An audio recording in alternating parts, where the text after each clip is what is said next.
वर्णन किया कि हे पूतना, आकाशवाणी हुई थी कि आठवां गर्भ देवकी का तेरी मृत्यु का कारण बनेगा।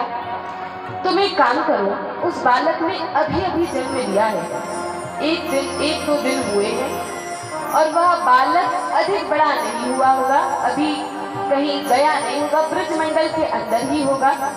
चाहे कितनी भी दूर गया हो, ब्रजमंडल के बाहर, इस 84 कोस के बाहर तो नहीं पहुंचा होगा। तुम अपने स्तनों में कालकूट विष लगाकर, सबसे भयंकर विष है जिसको सूंघने मात्र से मनुष्य की, बड़े से बड़े मनुष्य की मृत्यु हो जाए।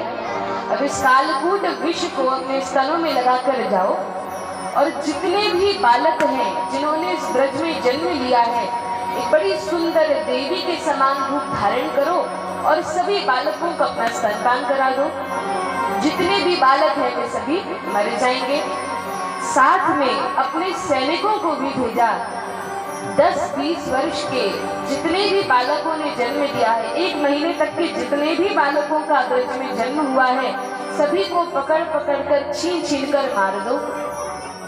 अब सारे सैनिक निकले हैं, साथ में पूतना गई है। ये पूतना जाती है, बड़ा सुंदर रूप बनाती है, बड़ा सुंदर रूप इसने धारण किया। अब जैसे ही रूप बदल कर जाती है, नंद महल के बाहर कुछ लोग खड़े थे, कुछ गोप खड़े थे, गोप गोपियां खड़े थे। जैसे ही देखा इतनी सुंदर देवी, इनको तो कभी हमने ब्रज में देखा नहीं, कभी गोकुल में नहीं देखा, इतनी सुंदर देवी कहाँ से आई है? ये सरस्वती है कि लक्ष्मी है, ब्रह्माणी है, इंद्राणी है, कौन है? इतनी सुंदर ऐसी स्त्री को तो कभी देखा नहीं।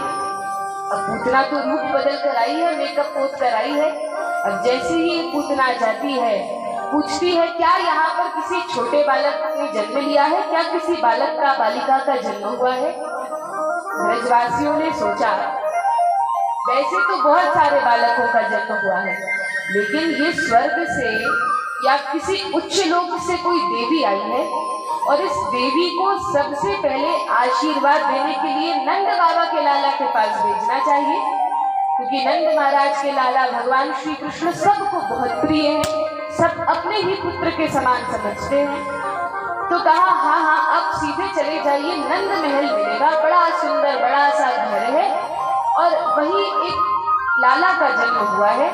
पहले भी एक बालक का, बलराम का जन्म हुआ है और अभी अभी कृष्ण कन्हैया लाल का जन्म हुआ है, वहां चले जाइए। अब जैसे ही पूतना जाने लगती है, देवी के समान सुंदर चल चल कर जाती है, नंद महल में पहुंचती है। जो नंद महल में पहुंची, यशोदा मैया, रोहिणी मैया तो कृष्ण बलराम को खिला रही थी, कृष्ण बलराम को झूला झुला रही थी, आनंद ले रही थी। लेकिन जैसे ही पूतना पहुंची, पूतना को देखकर यशोदा मैया, रोहिणी मैया पूतना के मुख को ही देखती रह गई। अरे इतनी सुंदर देवी, आज ब्रज में आगमन हुआ है। अब देखते, पहले तो कृष्ण को खिला रही थी, बलराम को खिला रही थी, लेकिन भगवान से दृष्टि हटाकर पूतना के मुख पर दृष्टि लगाती हैं। अब भगवान से दृष्टि हटी और दुर्घटना घटी। भक्तों के जीवन में जब भगवान से दृष्टि हटती है, दृष्टि हटी और दुर्घटना घटी।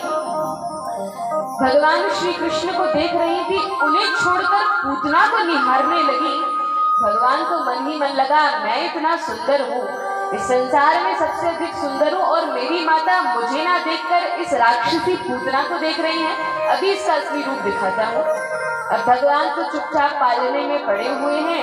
यशोदा मैया, रोहिणी मैया भगवान को झूले में रखकर पूतना को निहारने लगी। पूतना ने कहा, ये आपका बालक है? यशोदा मैया बड़ी मुस्कुराकर प्रेम से कहती, हाँ ये मेरा बालक है, ये मेरा बालक कृष्ण है, ये रोहिणी मैया का बालक बलराम है। पूतना ने कहा, मैं इसे अपने स्तनों का पान करा दूं, मैं इसे बहुत सारा आशीर्वाद देकर जाऊंगी। यशोदा मैया ने सोचा कोई बड़ी देवी है, हमारे लाला को दूध पिलाने आई है। कहा बिल्कुल, आप जैसा चाहें वैसा करें। अब जैसे ही पूतना स्तनपान कराने लगती है, भगवान श्री कृष्ण अपना मुख डालते हैं, दूध पीने लगते हैं। भगवान जैसे ही पूतना को देखते हैं, तुरंत अपनी आंखें बंद कर लेते हैं। अब भगवान ने आंखें बंद की, भागवत में तो इतना ही वर्णन है, लेकिन आचार्यगण टिप्पणी देते हैं कि भगवान ने आंखें क्यों बंद की, पूतना को देखकर भगवान ने अपनी आंखें क्यों बंद की। तो कुछ आचार्य टीका करते हैं, भगवान ने सोचा अभी अभी मेरा जन्म हुआ है, मैं 5-6 दिनों का बालक हूँ और ये पूतना मौसी आ गई है, अभी से मुझे मारना चाहती है। अभी तो मेरे खेलने कूदने के दिन हैं, भैया का दूध पीने के दिन हैं, ये पूतना मौसी अभी से मुझे मार देंगी। भगवान ने विचार किया, मैं आया हूँ यहाँ पर दूध पीने के लिए, लेकिन मेरी मौसी सबसे पहले मुझे विष पिला रही है, विष से प्रारंभ कर रही, श्री गणेश विष से कर रही है। तो आंखें बंद करके भगवान शंकर जी का आवाहन करते हैं, महादेव को, भोलेनाथ को पुकारते हैं, आवाहन करते हैं, बोलते हैं मन ही मन आंखें बंद करके कि हे भोलेनाथ, ये हमारी पूतना मौसी अपने स्तनों में कालकूट विष लगाकर आई है, आप एक काम कीजिए, विष विष जहर जहर तो आप पी लीजिए और जितना दूध दूध है वो मैं पी लूंगा। तो इसलिए भगवान अपनी आंखें बंद करते हैं। कुछ आचार्यगण टिप्पणी करते हैं कि भगवान ने आंखें इसलिए बंद की क्योंकि भगवान ने विचार किया, मैं यदि किसी पर अपनी दृष्टि डाल दूं, किसी को देख लूं, तो उसका नकली रूप अधिक देर तक नहीं चलता। यदि भगवान पूतना को देख लेते तो पूतना जो मेकअप पोत कर अपना रूप बनाकर आई थी वो रूप गायब हो जाता, लुप्त हो जाता और असली रूप में पूतना आ जाती। और यदि पूतना अपने असली रूप में आ जाती तो उसका असली रूप कैसा है, 12 कोस की लंबी चौड़ी मोटी पूतना है। और यशोदा मैया यदि देख लेती पूतना को तो वहीं पर मूर्छित होकर गिर जाती। भगवान ने सोचा यदि मैंने मौसी को देख लिया तो अभी गड़बड़ हो जाएगी, तो भगवान अपनी आंखें बंद कर लेते हैं। ऐसे 25 से भी अधिक टिप्पणियां दी कि भगवान ने आंखें क्यों बंद की। अब छोटे बालक ने आंखें बंद कर ली, बहुत बड़ी बात नहीं है, लेकिन ब्रज के आचार्य भगवान की हर एक लीला पर विस्तार से वर्णन करते हैं। अब जैसे ही पूतना अपने स्तनों का पान कराने लगी, पहले तो भगवान ने विष पी लिया, फिर दूध पी लिया और फिर पूतना के प्राणों को पीने लगे, पूतना के प्राणों को चूसने लगे। और जैसे ही पूतना के प्राणों को चूसने लगे, पूतना को बड़ा कष्ट हुआ। अपने पहले तो नंद महल के बाहर निकलती है, असली रूप में आ जाती है, बड़ा भारी लंबा चौड़ा रूप धारण कर लेती है और पूतना पीछे जाती जाती है जंगल की ओर। भगवान श्री कृष्ण तो छोटे से बालक हैं और ये 12 कोस की लंबी चौड़ी पूतना भगवान को मारने का प्रयास करती है, लेकिन इतने में भगवान उसके प्राण ले लेते हैं और पूतना का उद्धार कर देते हैं। बोली भक्तवत्सल भगवान की जय, वृंदावन बिहारी लाल की जय। पूतना का उद्धार हो गया। अब जैसे ही भगवान ने पूतना को मारा, सारी गोपियां दौड़ी दौड़ी बाहर निकल कर आती हैं। अरे ये तो इतनी सुंदर देवी बनकर आई थी, लेकिन ये तो असुरनी है, ये तो राक्षसी है। और यशोदा मैया तो वहीं बेहोश होकर गिर जाती हैं। गोपियां आती हैं, इतनी लंबी पूतना है कि भगवान श्री कृष्ण पूतना के स्तनों पर पड़े हुए हैं। सुंदर भगवान के होठ हैं, छोटे छोटे हाथ पांव हैं। भगवान छोटे से रूप में पूतना के शरीर पर पड़े हुए हैं और पूतना का तो उद्धार कर दिया। पूतना लेटी हुई है, लेकिन इतनी बड़ी है, गोपियों को भगवान श्री कृष्ण को पूतना के शरीर से उठाने के लिए एक लंबी सी सीढ़ी लगानी पड़ी। उस सीढ़ी पे चढ़कर गोपियां जाती हैं, भगवान श्री कृष्ण को पूतना के शरीर से उठाकर लाती है। अब लाकर गौमूत्र से, दूध दही से भगवान का अभिषेक किया गया, भगवान को शुद्ध किया गया। पूतना राक्षसी के शरीर का स्पर्श किया है, भगवान को नहलाया धुलाया गया, सुंदर वस्त्राभूषण यशोदा मैया ने धारण कराए। नंद बाबा जब पूतना आई उसके पहले ही, जब नंदोत्सव चल रहा था, उस समय नंद बाबा मथुरा में कंस को कर देने के लिए, टैक्स जमा करने के लिए, कर देने के लिए जाते हैं। बहुत सारे दूध दही घी के छकड़े लेकर मथुरा में कंस को कर देते हैं। कंस को कर देने के पश्चात वसुदेव महाराज से मिलते हैं और वसुदेव महाराज कहते हैं कि हे नंद महाराज, आपके यहाँ बालक का जन्म हुआ है, लाला का जन्म हुआ है, महाराज का हाँ हुआ है, लेकिन ये कंस बड़ा दुष्ट है। इसने बालकों को मारने के लिए बहुत सारे असुरों को भेजा है और हो सकता है कि आपके बालक पर भी कोई विकट परिस्थिति आ जाए, इसलिए आप शीघ्र से शीघ्र जाइए और अपने लाला को सुरक्षा प्रदान कीजिए, बड़ी सुरक्षा में रखिए। लेकिन जब तक नंद महाराज आए, ये पूतना आ चुकी थी और लीला कर चुकी थी, भगवान श्री कृष्ण इसका उद्धार भी कर चुके थे। नंद महाराज जब आते हैं, देखते हैं लंबा चौड़ा पहाड़ जैसा कुछ पड़ा है। पूतना का शरीर पहाड़ जैसा लंबा चौड़ा है, कहीं हाथ गिरा है इतने बड़े मैदान में, कहीं पांव गिरा है, और इस प्रकार से लंबी चौड़ी पूतना को देखकर नंद महाराज ने विचार किया, ये मार्ग में पहाड़ पहले तो था नहीं, आज के पहले कभी इस मार्ग में हम जाते थे, यहाँ से कितना आना जाना था, पहले तो पहाड़ था नहीं, अचानक यहाँ पहाड़ कैसे आ गया। तो जब ध्यान से सभी गोपों ने देखा, कहा ये तो राक्षसी है। नंद महाराज ने सोचा कहीं फिर से जीवित ना हो जाए, पूतना के शरीर के छोटे छोटे टुकड़े किए और अलग अलग उनको जला दिया। लेकिन वर्णन है, जब पूतना के शरीर को जलाया गया तो पूतना के शरीर से सुंदर सुंदर सुगंध आती है, अगरबत्ती की सुंदर सुगंध आती है। भगवान श्री कृष्ण ने जिससे शरीर का स्पर्श किया हो, उसके शरीर से भी सुंदर सुगंध आने लगती है, भले ही वह असुरनी हो, राक्षसी हो, लेकिन भगवान ने उसका उद्धार कर दिया।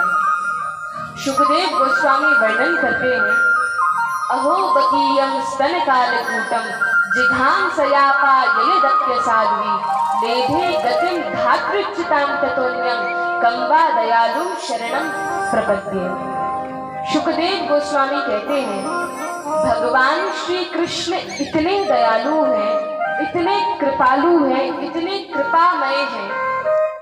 पूतना जो कि एक असुरनी है, जो कि विष पिलाने आई है, लेकिन भगवान श्री कृष्ण ने पूतना का विष पिलाने वाला भाव नहीं देखा। भगवान हम जैसे दोषग्राही नहीं है। हम जैसे जीव किसी भी व्यक्ति में पहले दोष दर्शन करते हैं, इसमें दोष क्या है, और तब गुणों को देखते हैं।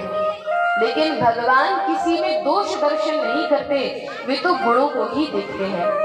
भगवान ने पूतना के दोष का दर्शन नहीं किया, लेकिन भगवान ने यह देखा कि ये पूतना मुझे दूध पिलाने आई है, और दूध पिलाने वाली तो माता होती है। और भगवान श्री कृष्ण ने पूतना को धात्री गति प्रदान कर दी, जो दाया होती है, माता के साथ जो बच्चे का पालन पोषण करती है, बालक को पालती है, वह धात्री गति भगवान ने पूतना को प्रदान की।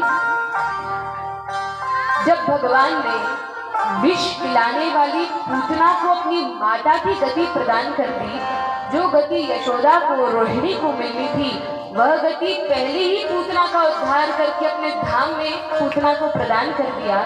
तो जो यशोदा मैया, रोहिणी मैया, जो गोपियां भगवान को प्रेम से दूध दही पिलाती हैं, भोग लगाती हैं, बड़े प्रेम से भगवान को अर्पण करती हैं, उन गोपियों को, यशोदा मैया को भगवान ने कौन सी गति प्रदान की होगी।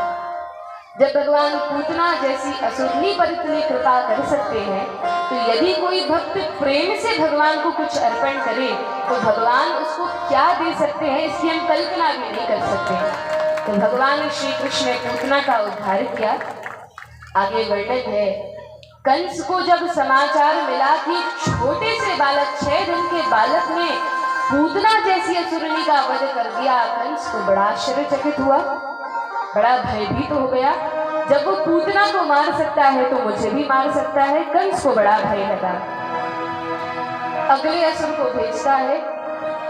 पूतना के बाद कंस ने तृणावर्त को भेजा। ये तृणावर्त बवंडर के रूप में, हवा की झोंके के रूप में आता है और हवा उड़ाते हुए और आंधी मचाते हुए ये ब्रजमंडल में प्रवेश करता है। कंस तृणावर्त को भेजता है। जैसे ही तृणावर्त नंद महल के बाहर आया। यशोदा मैया भगवान श्री कृष्ण को अपनी गोद में लेकर खिला रही थी, लेकिन देखा अचानक धूल उड़ रही है, आंधी आ रही है, आंखों में धूल जा रही है। यशोदा मैया भगवान को अंदर ले जाने लगी, लेकिन भीतर ले जाती है, अपनी गोद में लाला को रखी है। भगवान अपना वजन इतना बढ़ा लेते हैं, इतना बढ़ा लेते हैं कि यशोदा मैया छोटे से 10 दिन के भगवान को गोद में नहीं रख पाती। यशोदा मैया नीचे उतार देती हैं। अब जैसे ही कन्हैया को नीचे उतारा और सोचा यही बालक खेलता रहेगा, आंगन है, घर का आंगन है, और भगवान को नीचे रखकर यशोदा मैया घर के काम करने के लिए चली गई। इतने में तृणावर्त आता है, गोल गोल घूमता हुआ, भगवान श्री कृष्ण को अपनी गोद में उठाता है और अपनी गोद में उठाकर ऊपर आकाश में उड़ने लगता है। जैसे ही छोटे से कन्हैया को तृणावर्त अपनी गोद में लेकर बवंडर के रूप में आकाश में ऊपर उड़ने लगा, भगवान ने तृणावर्त के गले पर भगवान लटक गए। जिस प्रकार छोटे बालक कभी कभी माता पिता के गले को पकड़कर लटक जाते हैं, उसी प्रकार से भगवान तृणावर्त के गले को जोर से पकड़कर लटक गए। अब भगवान ने तृणावर्त की गोद में जाते ही अपना वजन हल्का कर दिया। तृणावर्त जैसे ही आकाश में ले गया, भगवान को ऊंची उड़ान भरने लगा। भगवान को बड़ा आनंद आया, भगवान को लगा एरोप्लेन में उड़ने का मजा आ रहा है। भगवान आराम से उड़ रहे हैं, तृणावर्त अपनी गोद में रखा है। भगवान ने अपना वजन हल्का किया, तृणावर्त ऊपर ले गया, भगवान बड़े आनंद में है। लेकिन जैसे ही तृणावर्त मथुरा की ओर ले जाने लगा, भगवान अपना वजन इतना बढ़ा लेते, इतना बढ़ा लेते, तृणावर्त को लगता है कोई भारी चट्टान मैंने अपने गले में बांध दी है, बड़ा कष्ट होता है। अब जैसे ही ऐसा लगता है कि कोई भारी पत्थर गले में बांध दिया है, पुनः नंद महल की ओर आता है तो भगवान वजन हल्का कर लेते हैं। अब जैसे ही नंद महल के नीचे उतरता है, भगवान वजन हल्का करते हैं, फिर ऊपर उड़ान भरता है, ऊपर जाने लगता है, भगवान बड़ा आनंद लेते हैं, खूब मजा आ रहा है उड़ने में। लेकिन जैसे ही तृणावर्त फिर मथुरा की ओर ले जाने लगता है, भगवान भारी हो जाते हैं पत्थर के समान। अब तृणावर्त नंद महल पर आए, भगवान हल्के हो जाए, मथुरा जाए, भगवान भारी हो जाए, और भगवान को आनंद ले रहे हैं, सैर सपाटा हो रहा है भगवान का। तृणावर्त पर लटक कर भगवान आनंद में है। तृणावर्त को समझ नहीं आता इस बालक का किया क्या जाए, इसको मथुरा ले जा नहीं सकते, और कंस ने कहा था कि जीवित ही पकड़ कर लाना। ठीक है, कोई बात नहीं, इस बालक का वध कर देते हैं। अब जैसे ही तृणावर्त मारने लगता है, भगवान ने कहा अब बहुत हो गया, खेल बहुत हुआ, अब थक गए हैं, अब तो भूख लगी है, जल्दी से उद्धार करके माता के पास जाएंगे। भगवान अपना वजन भारी कर लेते हैं, तृणावर्त धड़ाम से नीचे गिरता है। नंद महल के बाहर एक पत्थर पर सिर पर चोट आती है, तृणावर्त का उद्धार हो जाता है। बोली भक्तवत्सल भगवान की जय, वृंदावन बिहारी लाल की जय। तृणावर्त का उद्धार कर दिया। यशोदा मैया फुटकी धड़ाम सी आवाज किस चीज की आई है, फिर दौड़ी दौड़ी बाहर आती है। भगवान से दृष्टि हटी और दुर्घटना घटी। भगवान को छोड़कर गई थी और जैसे ही अंदर में दुर्घटना घट जाती है। लेकिन भगवान तो इस प्रकार से कोई कुछ नहीं बिगाड़ सकता। जब भगवान के भक्तों का कोई कुछ नहीं बिगाड़ सकता, राखे कृष्ण मारे की और मारे कृष्ण राखे के। यदि कृष्ण किसी की रक्षा करे तो उसको कौन मार सकता है, और यदि कृष्ण ही किसी को मारना चाहे तो उसको कौन बचा सकता है। जब भगवान के भक्तों का कोई बाल भी बांका नहीं कर सकता, तो भगवान का तो कोई बिगाड़ ही कर सकता है। तो भगवान श्री कृष्ण अपनी माता के पास गोदी में जाकर लेट जाते हैं। मैया विचार करती है, मेरे लाला पर बहुत संकट आते हैं, वो तो हमारे कुल देवता नारायण की कृपा से हमारा बालक बच जाता है, क्योंकि यशोदा मैया को नहीं पता ये नारायण स्वयं है। यशोदा मैया सोचती है नारायण की कृपा से लाला बच जाता है। बहुत पूजन पाठ, ब्राह्मण भोज सब कुछ कराती हैं। ब्राह्मणों को घर बुलाकर सुंदर मंत्रों का आवाहन करती हैं, और इस प्रकार से भगवान श्री कृष्ण की रक्षा करती हैं।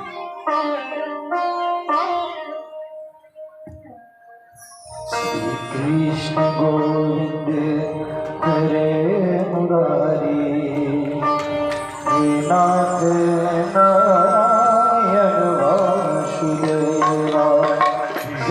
कृष्ण गोविंद हरे मुरारी हे नाथ नारायण वासुदेवा कृष्ण गोविंद वासुदेवा कृष्ण गोविंद हरे मुरारी हे नाथ नारायण वासुदेवा निगमातु स्वामी सखा हमारे निगमातु स्वामी सखा हमारे हे नाथ नारायण वासुदेवा श्री कृष्ण गोविंद हरे मुरारी हे नाथ नारायण वासुदेवा नारायण वासुदेवा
बोलिए वृंदावन बिहारी लाल की जय। हरे कृष्णा कृष्णा कृष्णा हरे हरे, हरे राम राम राम हरे हरे।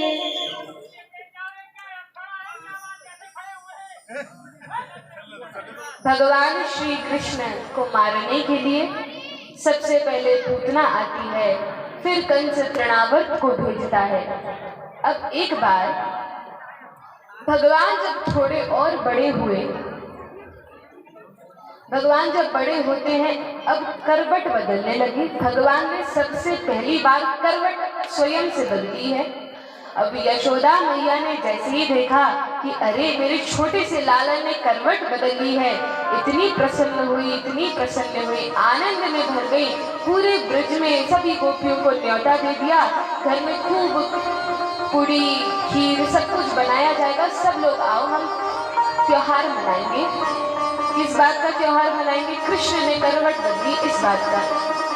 अब हमारे सनातन धर्म में हर एक दिन कोई ना कोई त्योहार होता है।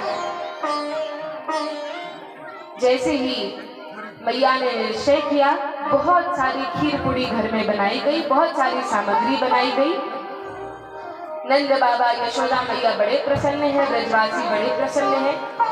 सब बधाई देने के लिए, खुशियां मनाने के लिए नंद बाबा के यहाँ आते हैं। अब यशोदा मैया ने विचार किया, इतने सारे ब्रज गोपियां आएंगी, इतने सारे मेहमान आज घर पर आएंगे और मेरा छोटा सा लाला, मेरा कन्हैया, सब लोग आएंगे, उसको देखेंगे, गोद में उठाएंगे, उसको बहुत प्रेम करेंगे और उसकी नींद भंग हो जाएगी। गोपियां आएंगी, बार बार गोद में उठाएंगी, खिलाएंगी, लाला सो नहीं पाएगा। तो मैया ने विचार किया, कृष्ण को किसी स्थान पर छुपा कर रख देती हूँ। अब छुपा दूंगी, सब खाने पीने में, पार्टी में व्यस्त हो जाएंगे, तब कोई कृष्ण की ओर नहीं जाएगा। अब एक छकड़ा आंगन में रखा था, एक शकट, एक गाड़ी, बैलगाड़ी आंगन में रखी थी, और उस छकड़े पर यशोदा मैया ने बहुत सारी घी, दूध, दही, माखन के मटके लाद दिए थे, मटके रख दिए थे। और उस शकट के नीचे भगवान श्री कृष्ण जिस झूले में सोते थे उस झूले को शकट के नीचे रख दिया, भगवान को नीचे सुला दिया। अब भगवान को तो यशोदा मैया ने छुपा के छकड़े के नीचे सुला दिया और भगवान के ऊपर, बैलगाड़ी के ऊपर बहुत सारे मटके लाद दिए और अंदर यशोदा मैया आनंद महल में सभी गोपियों के साथ आनंद मना रही हैं। भगवान श्री कृष्ण को ये बात अच्छी नहीं लगी। भगवान ने सोचा, मैं अनंत कोटि ब्रह्मांड नायक सच्चिदानंद घन भगवान इनके घर आया हूँ इनको आनंद देने के लिए, और मेरी माता खुद तो खूब खुशियां मना रही है, गोपियों के साथ दूध दही घी खा रही हैं, और मुझे यहाँ पर छकड़े के नीचे सुला दिया, मुझे एक तरफ पटक दिया और खुद मजे में है, आराम से आनंद मना रही हैं। ये बात भगवान को अच्छी नहीं लगी। बच्चों का मन होता है बड़ों में घुलने मिलने का, सबके साथ बात करने का, खेलने का। अब और जो बच्चे हैं गोपियों के, वे बड़े बड़े हैं, वे तो अपना खेल रहे हैं। सारी गोपियां अंदर रसोई में घुसकर खूब मिष्ठान बना रही हैं और भगवान कृष्ण यहाँ पर अकेले पड़े हुए हैं। भगवान ने सोचा, यशोदा मैया ने मुझे अकेला छोड़ दिया है, अभी इनको मजा चखाता हूँ, अभी कोई आक्रमण करवाता हूँ, फिर भागी भागी आएंगी और फिर मुझे छोड़ेंगी नहीं, फिर मेरे पास ही रहेंगी। तो भगवान ने कंस के मन में प्रेरणा की। अब कंस ने एक और असुर को भेजा। अब जैसे ही इस असुर को भेजे, इसका नाम शकटासुर है, इसका कोई रूप नहीं है, हवा के रूप में आता है। और जैसे ही यह शकटासुर आया, भगवान श्री कृष्ण को उठाने का प्रयास कर ही रहा था। भगवान तो छोटे से अभी करवट बदलना ही सीखे हैं, अपना पैर जरा सा ऊपर करते हैं और छोटे छोटे पाँव हैं ना, अपने घुटने, अपने पैरों का नाखून बस उस शकटासुर से भगवान ने स्पर्श ही किया, अंगूठा केवल स्पर्श ही किया कि वह शकटासुर तो कोसों दूर चला जाता है, लेकिन जब शकटासुर आता है सारे दूध दही के मटके नीचे गिर जाते हैं, उसके वेग से, उसके प्रभाव से धड़ाम की आवाज होती है। अब यशोदा मैया भागी भागी आती है, अब कौन सा असुर आ गया, सारे मटके गिरा दिए, कहीं कृष्ण को चोट तो नहीं लग गई। अब जैसे ही भगवान के पास आई, भगवान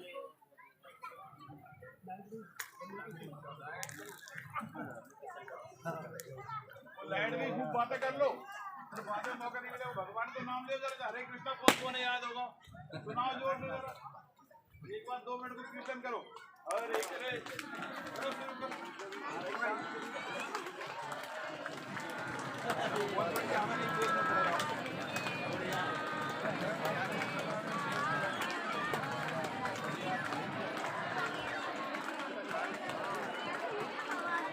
अपने नहीं करना कीर्तन, अपन बातें कर ली, करो जोर जोर से, भगवान को नाम लेना, सीताराम ही कहो।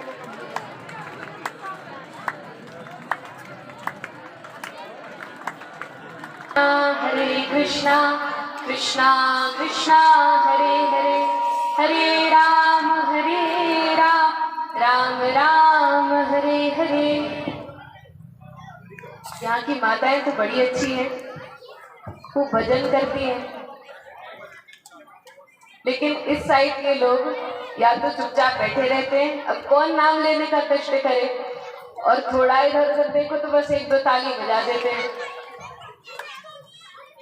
बोलिए वृंदावन बिहारी लाल की जय। अच्छा, अब कौन बताएगा कि क्या कथा चल रही थी, कहाँ पे रुके थे?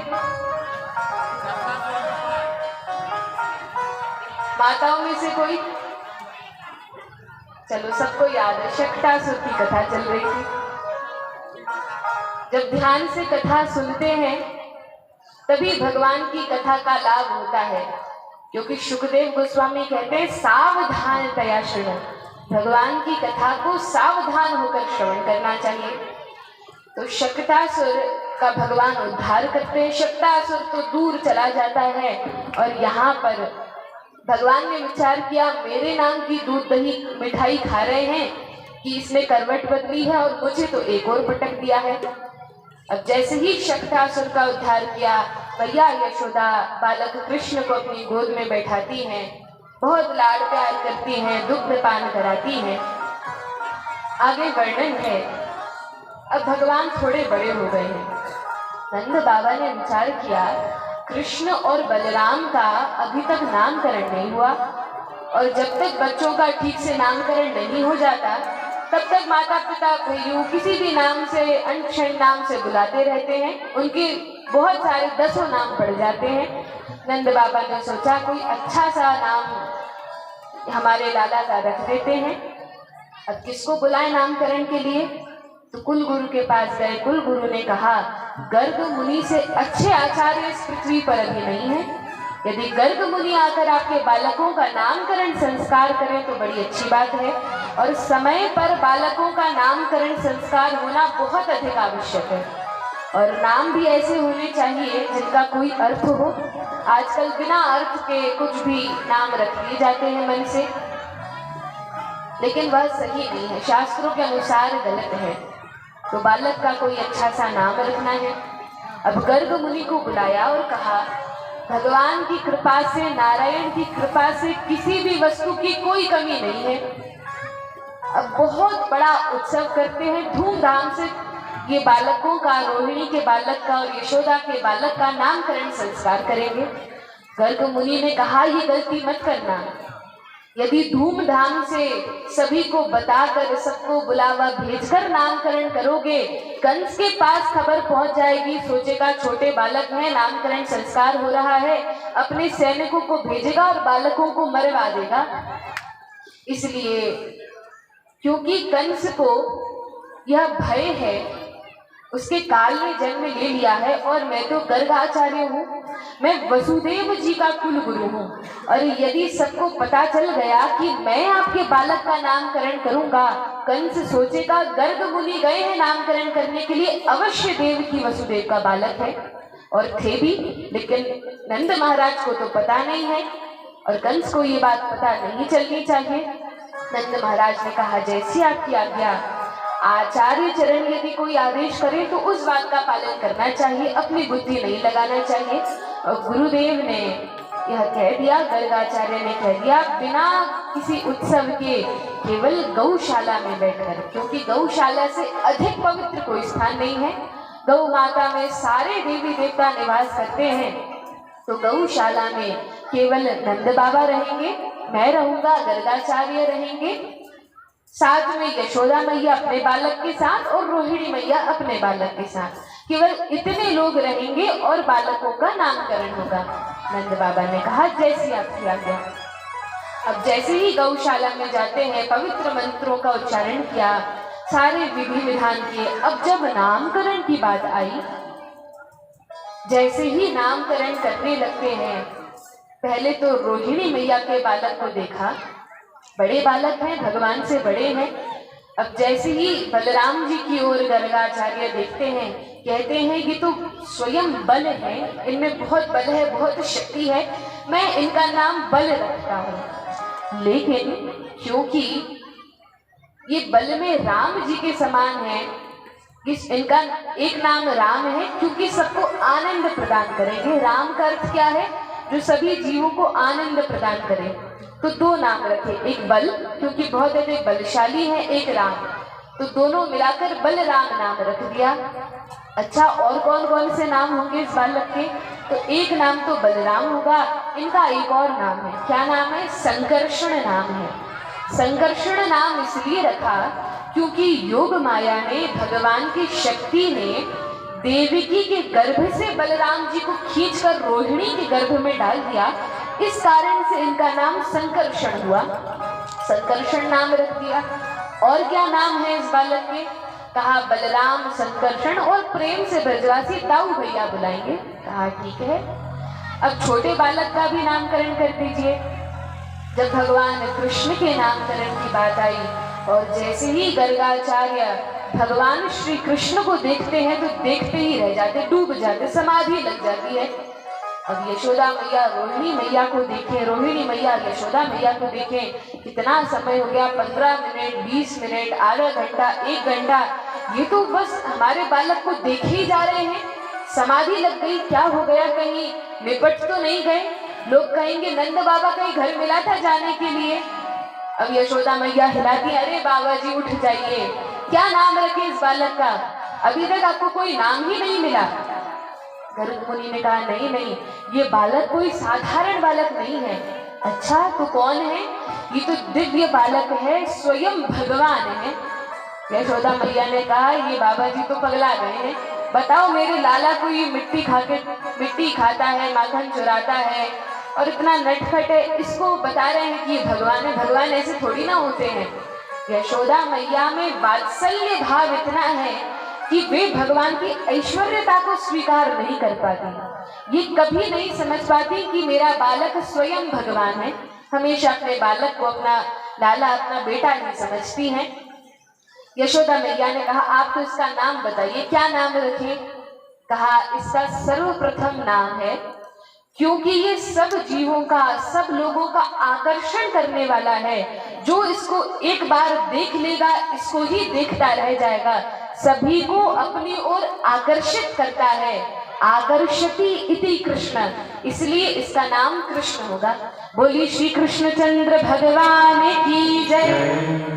कहा इस बालक के बहुत सारे नाम हैं, जो लीला करेगा उसी पर इसका नाम पड़ जाएगा। और यशोदा मैया ने कहा ये बड़े होकर